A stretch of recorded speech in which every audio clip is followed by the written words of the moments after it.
कभी आप ऑफिस में जाओ और कोई आपसे पूछता है यार तुम्हें पता है आज श्वेता नहीं आई, तो आप कहते हो जहां तक मुझे पता है कि वो आज छुट्टी पर है।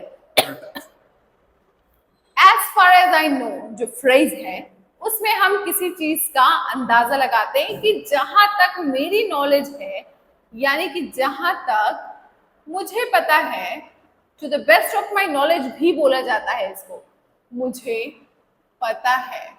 इसी का एक और फ्रेजल वर्ब है to the best of my knowledge, to the best of my knowledge, to the best of my knowledge, okay, as far as I know और to the best of my knowledge, यानी कि जहां तक मुझे पता है ये होगा, ठीक है। आप एक अंदाजा लगाते हो कि ये हो सकता है। as far as I know जहां तक मुझे पता है। let's see some examples, मैंने बहुत अच्छे से लिख के रखा है, स्मार्ट बोर्ड की कमी नहीं महसूस होने दूंगी। so, जो हमारा पहला है example, as far as I know he is on leave, आप अपना पहला फ्रेज रखोगे जहां तक मुझे पता है वो छुट्टी पर है, he is on leave, as far as I know he is on leave.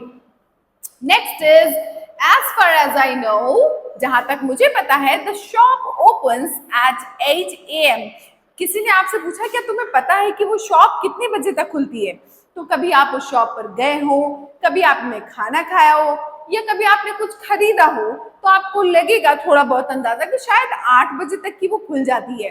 तो आप कैसे अपनी बात को रखोगे, जहां तक मुझे पता है शॉप 8 बजे तक खुल जाती है। As far as I know the shop opens at 8 AM.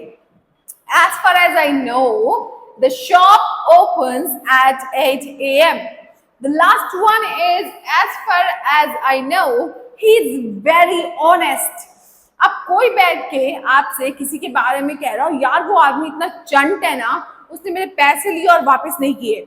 अब इस केस में आप क्या बोलोगे उसको, यार जहां तक मुझे पता है काफी ईमानदार इंसान है। सामने वाले का ओपिनियन किसी और को इंसान को लेकर डिफरेंट हो सकता है, मगर जहां तक आपकी नॉलेज है, जहां तक आपका एक्सपीरियंस है उस इंसान के साथ, वो काफी ईमानदार मालूम पड़ता है आपको। तो इन इंग्लिश आप बोलोगे as far as I know he is very honest, काफी ईमानदार है। I can't believe कि उसने ऐसा किया तुम्हारे साथ। तो यहाँ पर आपने as far as I know use किया है अपनी नॉलेज या अपने अंदाजे को रखने के लिए, as far as I know। अब इसी जगह पर अगर आप इस फ्रेज को रखना चाहो, to the best of my knowledge, जितना मुझे पता है he is on leave, to the best of my knowledge he is on leave, to the best of my knowledge the shop opens at 8।